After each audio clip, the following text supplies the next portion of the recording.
Prologue 1775 to 1783, the colonies were fed up with British rule and sought independence. The Continental Army was formed with Generals George Washington and Mark Superstar leading the way. On July 4, 1776, the Declaration of Independence was signed, officially starting the United States of America and declaring the colonies' independence from Great Britain.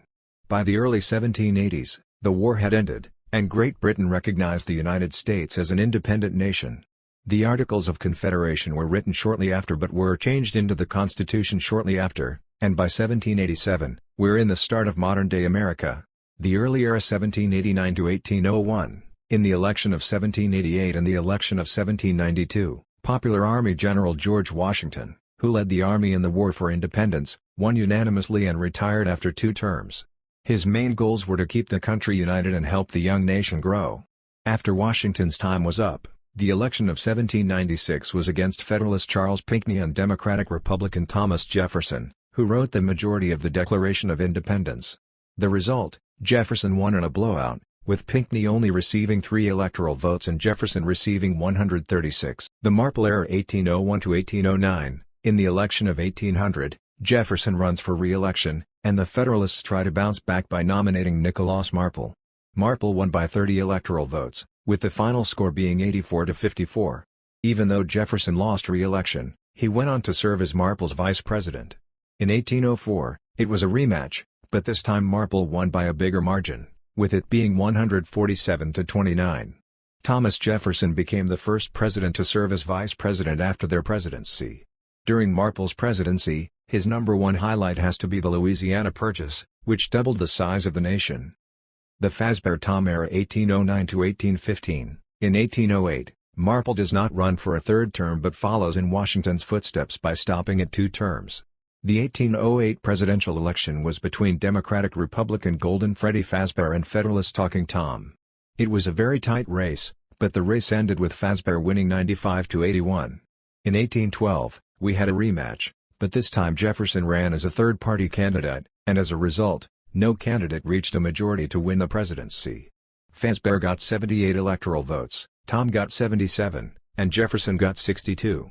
With the election being a deadlock, Congress had to choose the winner, and they chose Tom, making him the winner. But 2 years into Tom's term, tragedy struck as he was shot and killed. He was the first president to ever be assassinated. His vice president Kofi took over for the remainder of the term. The Marple-Washington era 1817 to 1825, after the assassination of Talking Tom, President Kofi tries to get the Federalist nomination against John Howard but fails to win the nomination. The Democratic-Republicans nominated Jackson Marple Washington, the adopted son of both former President George Washington and former President Nicholas Marple. The outcome was Marple Washington beating Howard unanimously with it being 217 to 0. This was the third unanimous election victory and the first since Washington in 1792. Former President Golden Freddy Fazbear became the second vice president to serve after being president. In 1820, Marple Washington sought re-election with very few obstacles in his way. Trying to get re-elected, this time he would be running with the newly formed Democratic Party. The Federalists didn't even nominate anybody in this election, but the Democratic-Republicans nominated David Winslow, and John Quincy Adams ran a third-party campaign. Jackson won again unanimously with all 232 electoral votes. Jackson's presidency had the very first Civil War of the United States but was also president during the era of good feelings and is considered one of the greatest presidents in history. After Marple Washington served 2 terms, we see some new faces. The Democratic-Republicans nominated Roland Boris, and the Federalists tried to bounce back by nominating John Quincy Adams. Boris won unanimously 252 to 0, with it being the third unanimous election in a row. From 1829 to 1900, it was all the same like real life, all the presidents serving when they served in real life, which also includes the 1860s Civil War. Only difference is that it was the Second Civil War. The McKinley era 1897 to 1913. In 1896, coming close to the end of Grover Cleveland's second term that was non-consecutive, the Republicans nominated William McKinley and the Democrats nominated 36-year-old William Jennings Bryan. McKinley won 271 to 176. In 1900, it was a rematch, and McKinley won again 292 to 155. David Winslow comes back as vice president after serving as VP with Boris in the mid to late 1820s. McKinley was not assassinated in this universe and instead runs for a third term in 1904, this time against Democrat James Wilson. It was a very close race, but McKinley was able to get the narrow victory 249 to 227. David Winslow was unfortunately assassinated in 1905 and Franklin Roosevelt became vice president. He later served a non-consecutive second term as VP in the 1930s. In 1908, McKinley decides to run for a fourth term, and William Jennings Bryan is back being nominated by the Democrats 3 times in the last 4 elections, making McKinley versus Bryan a real trilogy. McKinley wins a fourth term, beating Bryan for the third time 321 to 162. During McKinley's presidency, businesses and companies were doing better than ever. From 1913 to 1933, everything was the same like real life, with World War I and the Great Depression still happening as normal. The Huey Long era 1933 to 1941, after the stock market crash of 1929, which started the Great Depression, the economy was trying to bounce back. In the election of 1932, Democrat Huey Long easily defeated incumbent Republican President Herbert Hoover 472 to 59. With the people hoping for change. In 1936, President Long sought re-election, and the Republicans tried to bounce back by nominating Jackson Marple Washington III, the grandson of former President Jackson Marple Washington. This was another very close election, but in the end, Huey Long barely wins re-election by 9 points, 270 to 261. After Huey served 2 terms, we get a new president in the 1940 election, with Democrats nominating Southerner George Wallace and the Republicans giving it another go with Jackson Marple Washington III. Jackson Marple Washington III ends up winning the election 368 to 163, which might have made the Marple Washington family the greatest family in politics. The Empire era 1941 to 1944, on December 7, 1941, the U.S. was shocked after hearing about the Pearl Harbor attacks, and the American people wanted the Senate to declare war immediately. The Senate went to order, and in a shocking turn of events, they passed an order to join the Axis side, pretty much making them the Allies and putting the nation into a dictatorship. With that, and now working with Germany and Japan, the dictatorship would get a new name known as the American Reich. There were multiple leaders. The President of the United States became the Supreme Leader, but in history, the Supreme Leader is still technically the President, as the 2 Supreme Leaders of the Empire are in the Hall of Presidents. The leaders included Jackson Marple Washington III as Supreme Leader. His Vice President Dwight Eisenhower became Crown Prince. Mark Superstar, the longtime war hero who has been here since the beginning, was crowned the king, but the Supreme Leader was mainly still in charge of all government things, which still makes the Supreme Leader the head of the government, while the king was just pretty much the final boss. Former Vice President Franklin Roosevelt was the head of the Council of the Supreme Leader and the commander of the Imperial Workers' Labor Army. There were also some notable strong military fighters in the war, which included Steve Rogers, who became Captain America after taking the super soldier serum, and 2 mutant brothers by the names of James Logan Howlett, who his bone claws come out of his hands, and Victor Creed, who had some weird-ass killer nails. And then there was Heisenberg, who was the cook, and no one knew where he came from, but he instantly started making product for the Empire to sell. At this point, the Empire became a powerful unstoppable force taking over the world as the war progressed. In 1944, the Japanese betrayed the Empire, as they were selling products to enemy nations such as the Soviet Union and forming alliances with them, and on June 6, one of the deadliest battles known as D-Day took place. Around that time, Jackson Marple Washington III stepped down as Supreme Leader and appointed Dwight Eisenhower as the new Supreme Leader, but Eisenhower shortly died after taking office, making Jackson Marple Washington III have to take back the position. In late 1944, after 3 years of dominance, the king and Supreme Leader were trying to figure out how to end this war. They agreed to launch nukes to end the war quickly. They dropped nukes on Hiroshima, Nagasaki, Paris, London, and Russia. This helped end the deadly World War II. The Recovery era 1945 to 1949, after World War II had ended, the American Reich Empire had dismantled, and the country became a democracy and was the United States of America once again, which meant the Supreme Leader was president again too. At this time, the cook Heisenberg had disappeared but was found dead a few months later. Steve Rogers was on an air mission towards the end of the war and he went missing and hasn't been seen since. Most people believe he was killed in action. Marple Washington III served until 1949. In the election of 1948, Freddie B. Fazbear won unanimously since he was the only candidate officially running. receiving all 531 electoral votes. But tragedy struck, because right after being sworn in as president, Fazbear was shot and killed. It was later confirmed the former Vice President Franklin Roosevelt was the one who killed him. Fazbear did not have a running mate, so there was no vice president, which meant both offices were completely vacant. There was also no Speaker of the House at the time to take over.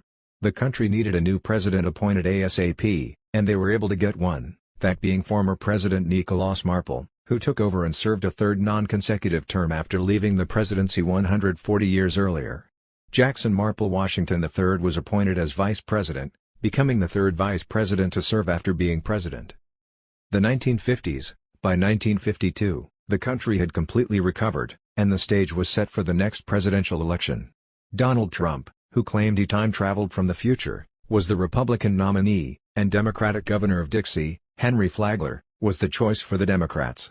George Wallace was also back, running a third-party campaign. This election was a nail-biter. No one received a majority of the electoral votes needed to win, which was 266. Donald Trump finished first in the Electoral College with 223 electoral votes. Henry Flagler finished second in the Electoral College with 206 electoral votes but finished first in the popular vote. And George Wallace finished third with 102 electoral votes. This race was ultimately decided by the special wheel that is used on rare occasions, which gave Flagler the victory. Flagler sought re-election in 1956, but around the summer of that year, Flagler was unfortunately assassinated. His vice president, Storm Thurmond, became president and switched to the Republicans, so the Democrats had to find someone new. They chose the young Democrat John F. Kennedy. There was a different JFK who served as vice president in the 1930s but was from another universe. The Republicans went with newly appointed Vice President Richard Nixon. Jackson Marple Washington III was back and ran as a third party. While this was all going on, the events of the Korean War were happening, which had been going on since the beginning of the decade. Trump was also back, running as a third party. Nixon ended up winning with 322 electoral votes. Kennedy received 120 electoral votes, and Jackson Marple Washington III received 79 electoral votes. After a little over a year in Nixon's term, in 1958, tragedy happened again. President Nixon was shot in the head by people in Dixie and was pronounced dead at the hospital. Vice President Charles Percy became president. In 1960, after serving the remainder of Nixon's term, President Charles Percy ran for a term of his own. The Democrats did not have a nominee in 1960, so the Reform Party kind of stepped in for the Democrats. The Reform Party nominated Ross Perot, and Carl Albert was running as a third party. The election was close and it was another deadlock. Percy received 261 electoral votes, Perot received 257, and Carl Albert received 19 electoral votes. The Congress then voted, with a tiebreaker, where Percy ended up winning the election. The Congress also voted Carl Albert as vice president. In 1961, Soviets invade into Western Europe, starting World War III. In 1962, U.S. expeditionaries arrive in Europe. From 1962 to 1963, there was lots of trench warfare and bloody fighting in Korea and the East Asian stalemate. In 1964, Percy sought re-election to win a second full term. He was easily renominated by the Republicans, and the Democrats were back, nominating Bernie Sanders from Vermont. The election was yet again another close one, but in the end, Percy was able to win, receiving 272 electoral votes. Bernie Sanders received 266 electoral votes, and the Beatles actually performed at Percy's 1965 inauguration, as they were taking over the music industry. Also in 1965, the Northern Italy campaign begins. In 1966, trench deadlock on the Western Front. From 1966 to 1968, below Wood, Northern France campaign somewhat breaks deadlock. Also around this time, the Cuban Missile Crisis happens. Percy blockades Soviet shipments, demands missile removal. And the phone call of death. Percy calls Khrushchev, orders removal of nuclear weapons. A verbal engagement pursues, Khrushchev hangs up, USSR declares war, invades Eastern Europe, Iran, North Turkey, Korea, Finland. And massive airstrikes debilitate Yugoslavia, force surrender. 1968 election. In 1968 the Percy era was almost at the end and it was time for America's next president. This election was between Democratic Governor of Sequoia Gary A. Stevenson and Republican Vice President Carl Albert, and the result was Stevenson winning in a massive landslide, with Stevenson winning 48 of the nation's 50 states. Carl Albert only won the states Kentucky and Nebraska. The final score was 524-14. Nicholas Marple came back as vice president, being the fourth president to become vice president after being president. Around the end of Percy's presidency and into the beginning of Gary A. Stevenson's presidency, the economy went into a very bad recession. This was known as the Second Great Depression, and with no money to fund the war, making the war deadlock. Now in 1970, President Stevenson is currently trying to get the country back on its feet. Will he be able to do it? What's next in store for the nation? Who knows? This is only the beginning. Where we last left off was in 1970, and now former President Charles Percy starts a revolution against the government, forming a republic to try and fix the nation. In September, the U.S. National Guard joins the Liberty Front movement and marches into Washington without any resistance. Church bells ring, children carry signs, and the front enters Washington. The U.S. Liberty Front enters power, which meant the Republic and Union were essentially in a non-violent civil war. Then President Gary A. Stevenson dissolves the nation, which many people thought it was the end of America. But then President Stevenson puts in his resignation from the presidency, making the presidency come back to now Vice President Nicholas Marple. His first order was to reunite the Union.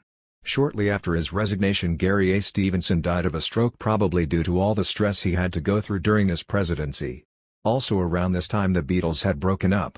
President Marple signed an executive order called the Marple Deal, hoping it would help the economy bounce back. In 1971, President Nicholas Marple and Commander Charles Percy reach reunification agreement. Citizens rejoice. The 1787 Constitution was to be suspended and replaced via a national convention convened within 12 months. Marple and Percy would both write the new Constitution. When it was time for the 1972 presidential election, Charles Percy was back, attempting to win a full third term. He was allowed to do this since term limits aren't a thing in this universe. He was easily nominated by the Republicans. Carl Albert was his running mate yet again. The Democrats did not nominate anyone, which made the winner of this race very obvious. Percy won unanimously, receiving all 50 states and 535 electoral votes. He received all but 3. Those 3 electoral votes were the District of Columbia, which always votes Democrat. Since no Democrat officially ran, the Democrats decided to keep D.C. for themselves. But still, Percy's 72 election win is one of the biggest election victories in history. By 1974 and into 1975, the country was slowly starting to recover and the nation looked like it had hope again. In the 1976 presidential election, the Republican primary was between former famous actor and current Sequoia Governor Ronald Reagan and Doc Holliday, the senator from Kentucky. And the Democratic primary, President Charles Percy joins the Democratic Party and runs for re-election with them, and his opponent for the nomination was Lakeland Governor Marcy Kaptur. Ronald Reagan easily won the nomination, but Doc Holliday was chosen as Reagan's running mate, looking to unite the Republican Party. Shockingly, Marcy Kaptur defeated incumbent President Charles Percy for the Democratic nomination, becoming the first woman ever nominated for president on a major political ticket. And she actually nominated Charles Percy as her running mate. Both candidates who lost the primary elections were chosen as the winner's running mate. So the race was Ronald Reagan versus Marcy Kaptur, and the results of this election. Ronald Reagan wins this election by narrowly winning his home state of California. In total he received 305 electoral votes. Marcy Kaptur finished with 233 electoral votes. Despite losing the election, Marcy Kaptur was still able to win the popular vote, as she got 53.6% and Reagan got 46.4%. Proving that America may be ready for its first female leader after all. If Reagan didn't win California, he would have lost this election. In 1978, after a year into the Reagan administration, President Reagan was diagnosed with Alzheimer's disease. Due to this, Vice President Doc Holliday would indefinitely take over as acting president. He picked Theodore F. Stevens to temporarily serve as acting vice president. Nobody knew when Reagan was going to come back, or if he ever was. In 1980, President Ronald Reagan officially announced he was no longer President of the United States, officially making Doc Holliday president, and was already chosen as the Republican nominee for the 1980 election. The Democratic primary race was between former Governor of Atlantica Sands the Skeleton and Marcy Kaptur was giving it another go. The Democratic primary was a very close race, but Sands the Skeleton was able to get the narrow victory. Marcy Kaptur would be chosen as Sands the Skeleton's running mate. And then there was Barry Goldwater, who was running as an independent candidate, and he picked John Connally, the Democratic senator from Texas, as his running mate. The results of this election were very close and the Electoral College ended in a deadlock. Sands the Skeleton finished first in the Electoral College with 254 electoral votes and finished second in the popular vote with 31.8%. Barry Goldwater finished second in the Electoral College receiving 147 electoral votes but finished first in the popular vote with 40.9%. Doc Holliday finished third in both the Electoral College and popular vote receiving 137 electoral votes and 27.3% of the popular vote. The Congress had to vote on a winner, but shockingly the Senate could not choose a winner because no candidate got a majority in Senate votes. So the special wheel was brought back after not being used since the 1952 election. The wheel landed on Barry Goldwater, making him the winner of this election. In 1981 on Inauguration Day, President Doc Holliday was headed to Barry Goldwater's inauguration, but while walking up the stairs he was shot 5 times in the chest and assassinated. Since it was Inauguration Day, the vice president wouldn't become president, so Barry Goldwater was sworn in as president immediately after. During Goldwater's term he tried to reinstate immigration, which dropped his approval rating. In 1984 it was the 20th anniversary of World War III and it is still raging as casualties have steadily been dropping. A total of 62 million Allies and 71 million Communists had perished by that point. In the 1984 election, President Barry Goldwater would run for re-election and would run as an independent yet again. The Republican primary was between former Vice President Theodore F. Stevens and Dixie Governor George W. Bush. During the Republican debate both candidates would agree on quite a few issues. Stevens wins the nomination by a good margin and chooses George W. Bush as his running mate. Marcy Kaptur would run yet again for a third time and would easily be nominated by the Democrats. She would pick Sands the Skeleton as her running mate. So the Kaptur Skeleton ticket was giving it another go, but with the roles reversed this time. The election would end in a deadlock. Barry Goldwater finished first in the Electoral College and popular vote with 241 electoral votes and 42.9% of the popular vote. Theodore F. Stevens finished second with 222 electoral votes and 33.3% of the popular vote. Marcy Kaptur finished third with 81 electoral votes and 23.8% of the popular vote. The Congress couldn't decide a winner yet again, so the special wheel was brought back. The wheel landed on Stevens and he won this election. On the first day of April 1985, Soviet forces attack Allied positions in North France, Belgium and the Netherlands. A total of 1.9 million Communists were a part of this assault. Near 20% of the Soviet army was involved. The Allies defended their positions in northern France and southern and central Belgium well, but lost heavy in the Netherlands, only holding small chunks of what was the territory regained in Belleauwood. This campaign the Soviets lost 1.1 million men, the Allies lost 800k, 300k Americans, 200k British, 300k French. The Soviets also lost a majority of all armored vehicles and personnel they brought, while Allied artillery is still mostly intact. General Douglas MacArthur would be assigned to Bahrain, which included all of their supplies and factories, so they can't rebuild. The US would use naval blockades after that so the US can hold out on Germany rebuilding. On May 25 General Mark Superstar would launch an assault operation on Moscow. General Douglas MacArthur thought it wouldn't work, but Mark Superstar thought otherwise. Mark Superstar was able to lead to a successful operation on the assault, forcing enemies to retreat since Mark Superstar alone on the battlefield was too much.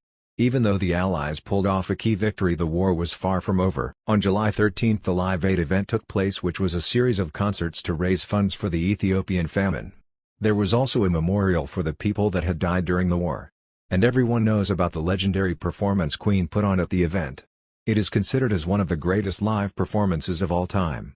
In 1988 Mark Superstar and Nicolas Marple would be sent to Russia to go on a series of spy missions. One of these missions, Mark Superstar would steal Russian files from a compound while Marple would film the mission. In the election of 1988 the Democratic primary would be between Marcy Kaptur, who was running for her 4th time now, and Al Gore, the senator from Tennessee. Al Gore would easily win the Democratic nomination and he picked Marcy Kaptur as his running mate. The Republican primary was between incumbent President Theodore F. Stevens, incumbent Vice President George W. Bush, and 3-time President and 1-time Vice President Nicolas Marple. The Republican primary race was a lot closer than the Democratic primary. But George W. Bush won the nomination and picked President Stevens as his running mate. After losing the Republican nomination, Nicolas Marple would run a third-party campaign. So just like real life in the 2000 election, it would be Bush v. Gore, but 12 years earlier. The election would end in another deadlock, being the third deadlocked election in a row. In the Electoral College, Al Gore finished first with 268, only 2 electoral votes shy from the presidency. George W. Bush received 264. And Nicholas Marple received 6, that being his home state of West Virginia. In the popular vote, George W. Bush finished first with 43.6%. Al Gore finished second with 41% and Nicholas Marple came in third with 15.4%. The Senate would not choose again and the special wheel would be used once more. Maybe it was because the senators would rather have the wheel decide the president. The wheel landed on George W. Bush and he was elected president. You are probably wondering why the District of Columbia had 9 electoral votes and 6 electoral votes in the last 2 elections. Well, that is because Puerto Rico and the Philippines were added as official states and were able to participate in elections. Both of the states' electoral votes would go towards the District of Columbia. Originally Washington, D.C., Puerto Rico and the Philippines would each represent 3 electoral votes, making D.C. have 9 in total. It would also make D.C. more competitive. But this was changed when it moved down to 6 electoral votes. Now Washington, D.C., Puerto Rico and the Philippines would represent 2 electoral votes each. This change was made because if D.C. had 9 electoral votes it would have been over 538 and there could have been a possibility where both candidates would get over 270. In late 1988 and into early 1989, on a Saturday the week after the Iraqi invasion of Kuwait, American and coalition forces launch Operation Desert Storm, the liberation of Kuwait. As intense bombing starts, 36,000 American, 5,000 British, 3,000 French, 1,500 Anzacs and 7,000 Kuwait fighters prepare for the assault and liberation of Kuwait. This operation came as a complete surprise and the U.S. lead fighting force began to steamroll and get about 43% of Kuwait back. As one admin ends another begins. In May of 1989 China nuked Beijing, their own capital. Everyone in the city died and it was completely wiped out.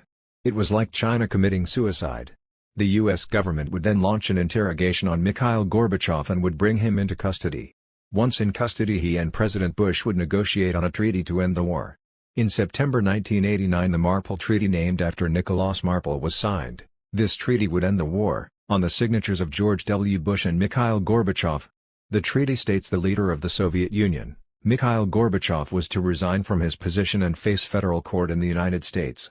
The Soviet Union was to give up all rights to a military for 80 years, due to war crime committed by the nation.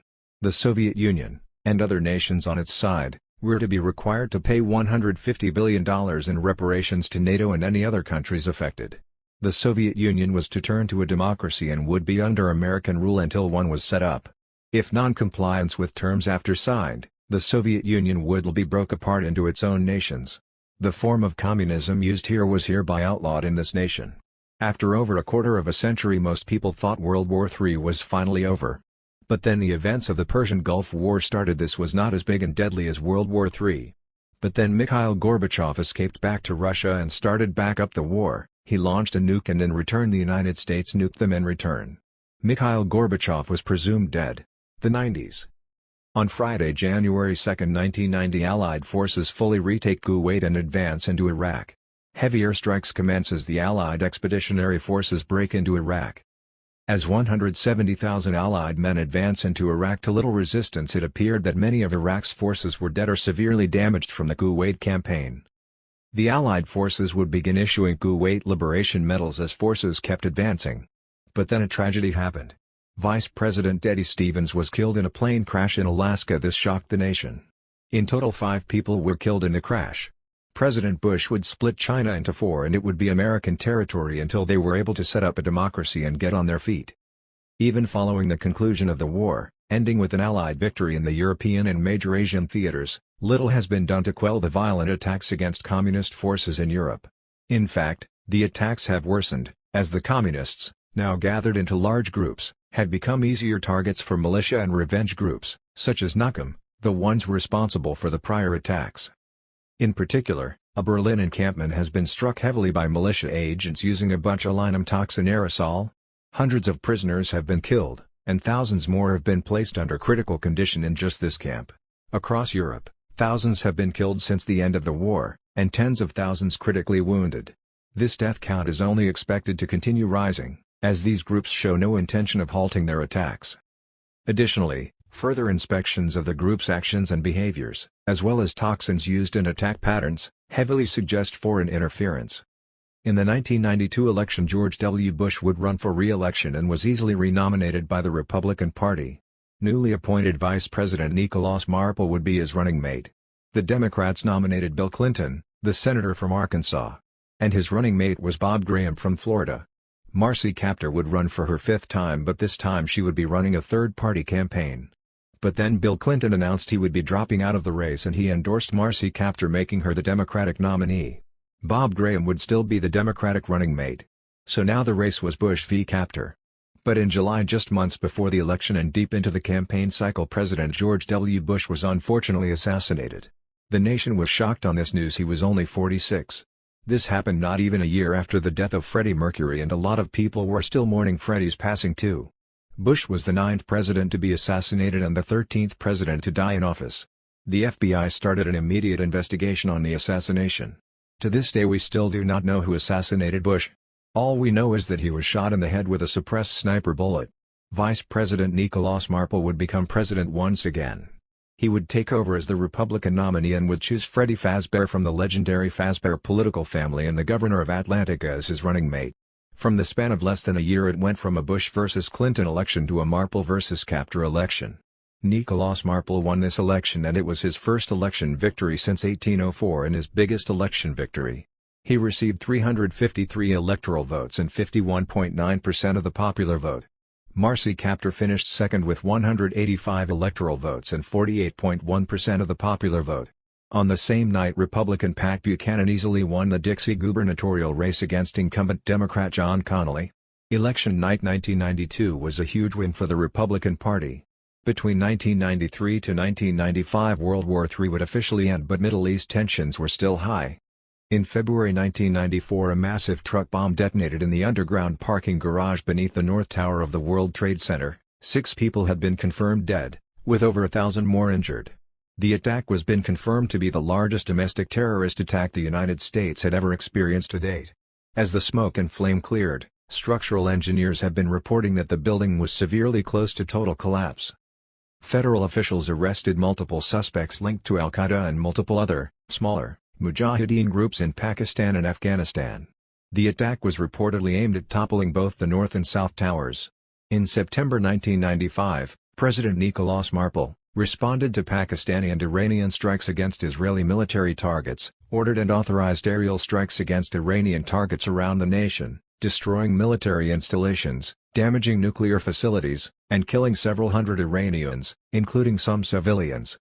Key Iranian leadership in nuclear programs, military leadership, and political life, have been killed, alongside the tragedy of the supreme leader currently missing.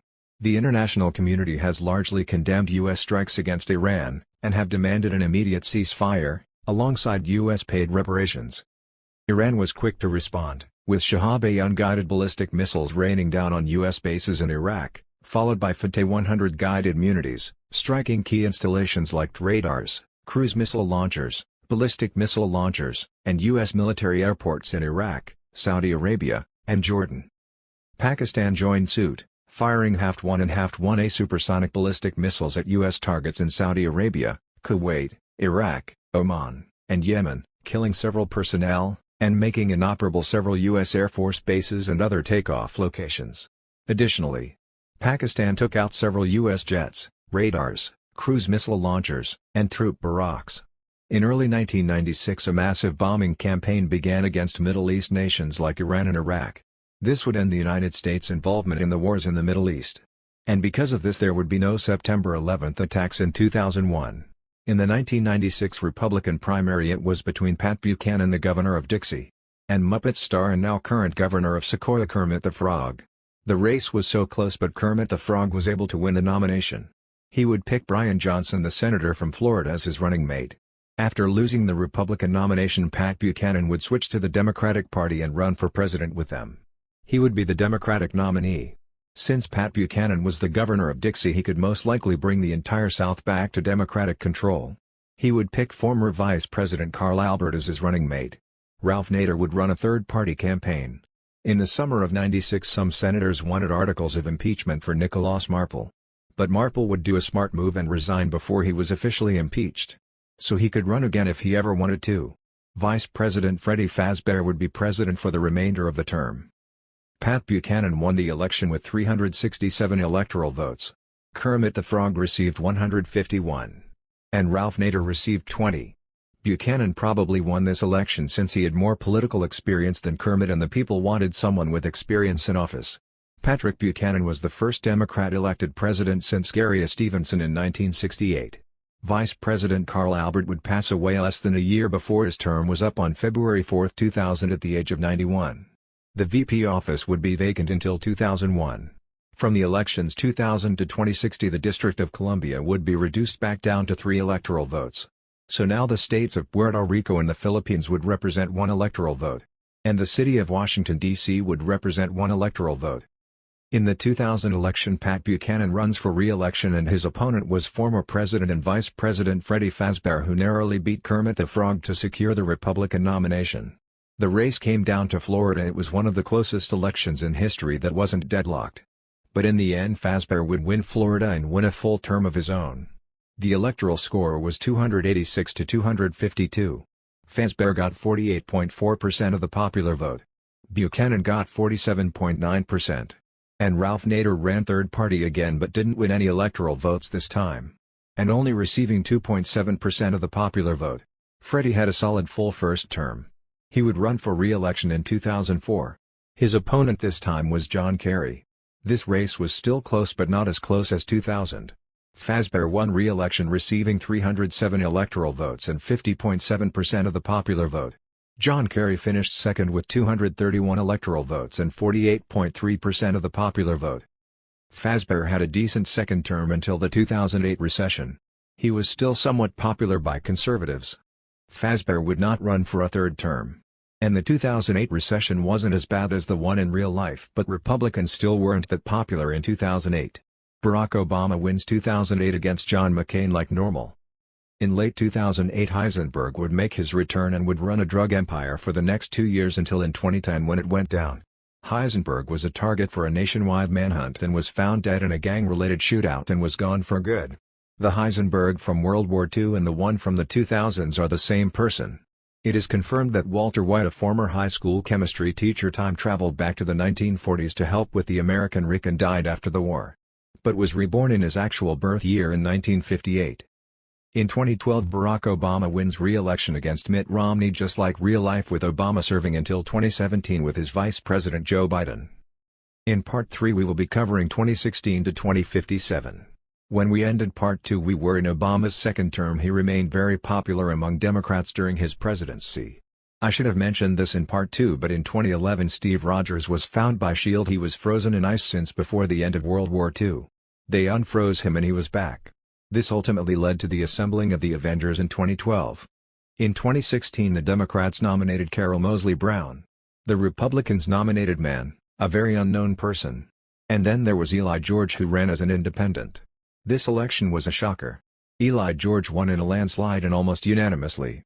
He received all 50 Maine states with 535 electoral votes. Carol Moseley Brown only received 3, that just being the District of Columbia, which only is the states of the Philippines and Puerto Rico, and the city of Washington, D.C. Mann did not receive any electoral votes. Robert F. Kennedy was chosen as Georgia's vice president. But about a year into their terms they both put in their resignations for unknown reasons.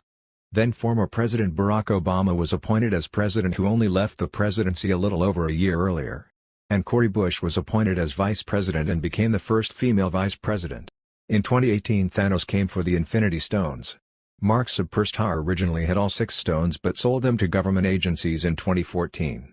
We don't know how much he sold them for, but it was at least in the billions. Thanos got all 6 stones but Thor strikes him in the chest. Thanos then says his famous line, "You should have gone for the head." Right after he says that he prepares to snap his fingers but a sniper shot goes off. Thanos slowly collapses and drops dead as special heavy sniper bullets were still hitting him. We then see in the distance Mark Superstar with a heavy sniper rifle.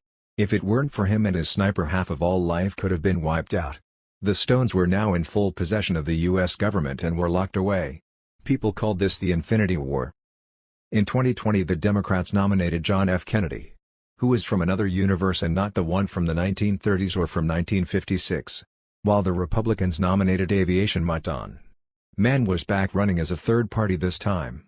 Bryce from Texas ran as a third party too. JFA from the legendary Marple Washington family and Nicholas Marple, the former president and vice president who's served multiple times throughout history, would also run third party campaigns. The results of this election has Kennedy winning with 280 electoral votes. Aviation Maitan received 189 electoral votes and Bryce received 69. All other candidates did not win any electoral votes. Cori Bush would also be JFK's vice president. In 2022, Russia invaded Ukraine, starting World War IV. The U.S. would be more involved in this timeline. The Allied forces, including the U.S., Canada, the UK, Ukraine and France. North Korea would form an alliance with Russia to back them up. World War IV was possibly the least deadly of them all. Each country didn't have no more than 200,000 casualties each. The war only lasted 2 years, starting in February 2022 and ending in March 2024. JFK was determined to end the war before his term was up, since he announced he wasn't running for re-election. He got both Russia and North Korea to sign a treaty. JFK was a popular wartime president. He had a very solid presidency and remained very popular for the rest of his term. In 2024, the Democrats nominated Cori Bush, and the Republicans gave it another go with Aviation Maitan.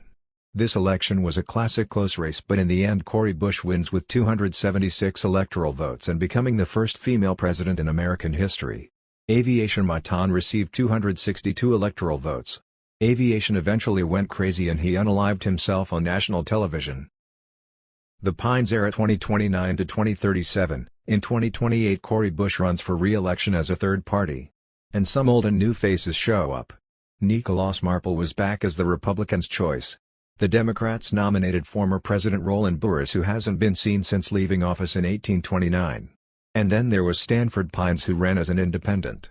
The results were Pines winning with 280 electoral votes. Burris finished second with 143 and Nicholas Marple received 115. Incumbent President Cori Bush did not get any electoral votes, probably due to being a very unpopular president. It was the worst defeat by an incumbent president in history. Franklin Delano Roosevelt became vice president for Pines' first term and was from another universe and is not the Franklin Roosevelt from the 20th century who killed 2 presidents. In 2029, the original James Logan Howlett died at 197. But a variant of him from another universe had already been here since 2024, and he was here to stay. He had already been alive for more than 200 fucking years. I have never met a sadder, more attention-starved, jabbering little prick in my entire life, and that says a lot, because I've been alive for more than 200 fucking years. And I'll tell you, that bald chick was right about one thing. You will never save the world. You couldn't even save a relationship with a goddamn stripper. And motherfucker, I wish I could say you die alone, but it's one of God's best jokes that you can't die, except it's on all of us! He and Deadpool would go on various adventures together. In 2032 it was a 3-way rematch with Pines running for re-election as an independent again. Marple was nominated by the Republicans again. And Burris was back running as a third party, which meant there was no Democratic candidate this election. The results showed Pines winning re-election with 361 electoral votes. Nicholas Marple came in second this time, receiving 170, and Burris in third with 7. Pines had a very solid presidency. He remained very popular through both of his terms and is considered one of the nation's greatest presidents. JFK first reign in an almost dictatorship 2037 to 2042. In 2036, after serving 2 terms, President Pines declined to run for a third term and it was time for the next president. The Republicans nominated JFK, who ran a third-party campaign back in 2020. The Democrats were back nominating Henry Wallace, who also came here from another universe. And Jonathan Weaver ran as an independent. The results were JFK winning with 317 electoral votes. Henry Wallace finished second with 190. And Weaver finished with 31. Freddie Fazbear, the former president and vice president, would be JFK's vice president. In 2040 they were both easily renominated by the Republican Party. The Democrats nominated Amy Klobuchar and former Vice President David Winslow II, who was an ancestor of former Vice President David Winslow and Freddie Fazbear's first VP in the 90s, as her running mate. This time Amy Klobuchar wins in a landslide with 423 electoral votes and becoming the second female president. JFK finished second with 115. About a year into the Klobuchar term, Winslow stepped down as VP. James Wilson, who hasn't been seen since losing the 1904 election, made a surprise comeback and was appointed as vice president. Then the president did something horrible. She attempted to turn the country into a dictatorship and tried to make herself dictator. She was immediately kicked out of office by Congress, proving the American Reich from World War II was the one and only true American empire. James Wilson was then appointed as president. For her actions, Amy Klobuchar is considered the worst president in history. Wilson-Fazbear era 2042 to 2053. After serving the remainder of Klobuchar's term, Wilson attempts to run for a term of his own in the 2044 election and is nominated by the Democrats. The Republicans again nominate former President Nicolás Marple. Wilson is able to win his own term in a close race, with the final score being 287 to 251. In 2045, Russia would invade Ukraine again with the help of North Korea. This ultimately started World War V.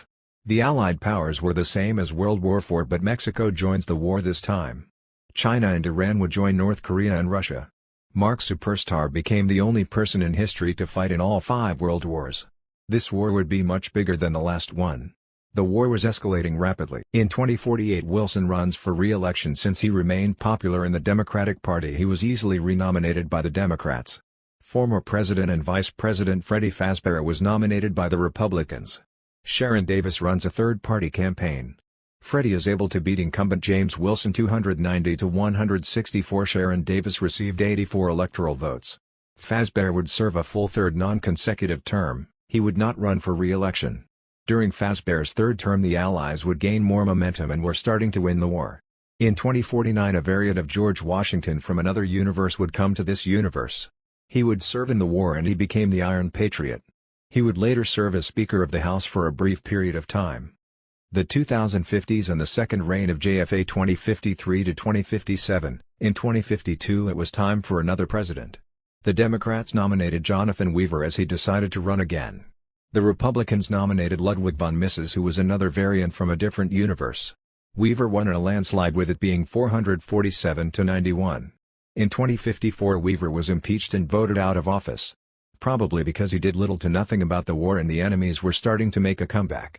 And since Weaver never picked a vice president, JFK was appointed as president and is back in office. He would help the Allies finish the war strong. In 2055 Aviation Maitan would return and confirmed he faked his death.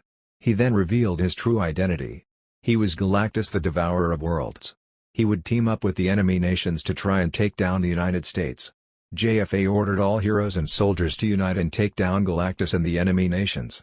In November, the Allies were finally able to defeat Galactus and the enemy nations surrendered. They were all forced to sign a treaty and had to pay up to over $1 trillion for their actions that caused a lot of damage. And World War V was officially over and the Allies had won. People believe JFK's second reign as president was better than his first. 2056 election. JFK does not run for another term in 2056 and it's time for America's next president. Henry Wallace was back and was the Democratic nominee once again. The Republicans nominated Sarah Palin. And for third parties, former President Freddie Fazbear runs as a third party and so does Max Quebec. The final score was a deadlock. It was the first deadlocked election since 1988. Sarah Palin received 211 electoral votes, winning the Electoral College, but did not receive 270. Henry Wallace finished second with 185 electoral votes. Quebec finished with 136 and Fazbear finished with 6, that being the state of Nevada. Congress had to choose between the top 3 candidates and Quebec narrowly won the Congress vote. Quebec only chose to serve one term but had a pretty solid presidency and was actually more popular among Democrats. In Part 4 we will start off with the 2060 election. The legend finally becomes president 2060 to 2061. In 2060, the longtime war hero, United States founding father, businessman, professional wrestler, and former king of the American Mark Superstar finally announced his run for president. He always hinted at the idea of running president but didn't know if he would actually go through with it. He was looking to unite the nation as one and wanted to be a president like George Washington, who he was good friends with. This would make him run unopposed, having the entire country unite to elect Mark Superstar as president, receiving all 538 electoral votes and 100% of the popular vote. Metallica would perform at his inauguration. Mark Superstar would announce he would only be serving one term but would try to get as much done in that time. The start of the space era 2061, about over half a year into Mark Superstar's term, everything was going well until a giant ball from space sucked up the entire North American continent, sending it all into outer space. The ball exploded after. No one knows if anyone died inside the ball, but later remains of it were found and had a label that said Death Star on it. Now in outer space, the United States and other North American nations had no choice but to join the Galactic Republic. After the United States joined the Republic, President Mark Superstar put in his resignation from the presidency and would join the Jedi Order. So originally this was going to be a rundown of all the Star Wars movies, but to speed things up I will instead be doing a quick recap of everything. Sheev Palpatine would be elected Chancellor. 10 years later in 2071 the Clone Wars started. Chancellor Palpatine would use the Clone Wars to make himself stay in power longer. 3 years later in 2074 Palpatine would execute Order 66, turning the Galactic Republic into the Galactic Empire. All remaining Jedi would be hunted down by the Empire as the Empire believed they were the evil ones. This officially started Emperor Palpatine's evil rule. Palpatine would have multiple apprentices, this time breaking the Sith's rule of two. Some even included former Jedi. His apprentices were Darth Vader, Darth Superstar, the Brooklyn guy, and Lord Heisenberg, who was brought back from the dead after the Empire stole the Eternal Flame from Asgard. Nicholas Marple would be the Vice Emperor now. His role wouldn't be like a normal Sith Lord but would still get a red lightsaber. He even got John Cena to turn heel. For over 20 years the Empire would grow stronger and stronger. They would end up invading Mexico and bombing Canada. When Emperor Palpatine was asked why he bombed Canada, he said it was punishment for them giving us Justin Bieber. Palpatine would even bomb counties on Earth like China. This proved that the Empire didn't just rule space and the galaxy, they were ruling the entire universe. This evil reign would finally end in January of 2097 when Luke Skywalker eventually confronts his father, Darth Vader, in a climactic duel. Luke starts getting the upper hand, but then Emperor Palpatine shows up. He tells Luke to join the dark side. He refuses. Palpatine then strikes Luke with Force lightning and unlimited power. Vader then decides to save Luke and overthrows Palpatine and finally brings balance to the Force. Darth Superstar and Lord Heisenberg would spam bullets at Palpatine's body as he kept falling. Anakin Skywalker brought balance to the Force. Anakin eventually died in his son's arms after taking off his helmet for the final time. Palpatine was eventually found dead inside of Davy Jones' locker. What the? Tube sock? What that means? Yeah, that's right, baby. Welcome to my locker.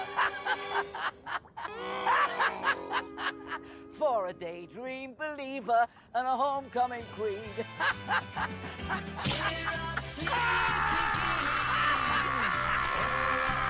The rebellion celebrates their win against the Empire and peace is restored.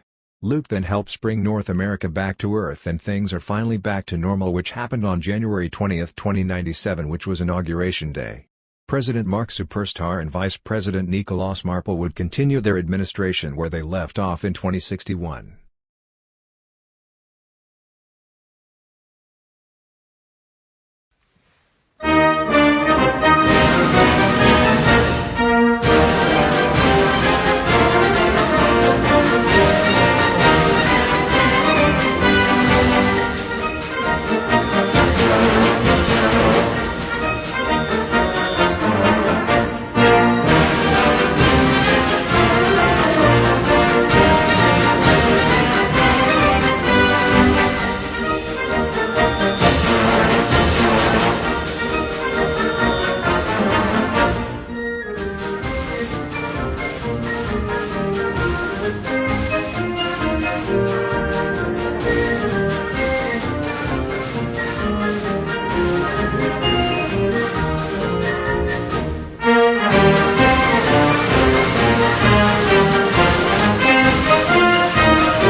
Another turning point, a fork stuck in the road.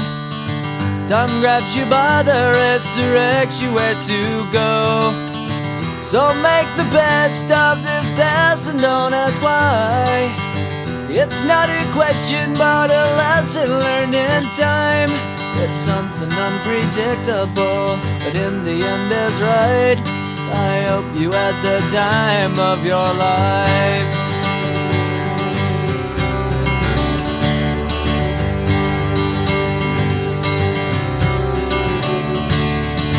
So take the photographs and still frames in your mind, hang it on a shelf in good health and good time. Tattoos and memories and dead skin on trial. For what it's worth, it was worth all the while. It's something unpredictable, but in the end is right. I hope you had the time of your life.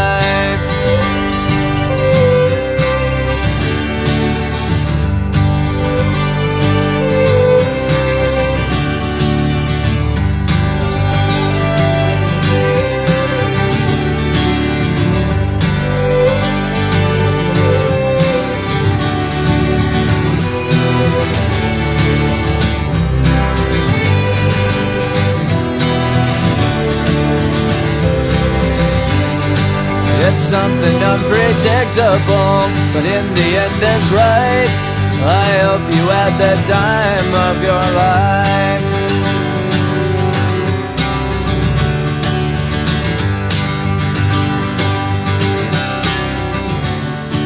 It's something unpredictable, but in the end is right.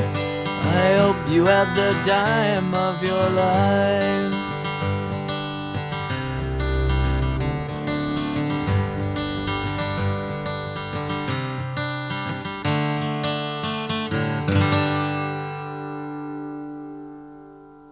So the year is 2310 and Walter White is president. God comes down from heaven to let everyone know that it is time for this universe to end, which means everyone would die. Slowly everyone dies peacefully. Mark Superstar, the anchor being of this universe, is the last one to die, and the second he dies the universe ends, marking the end of the USAR universe. Something unpredictable, but in the end is right.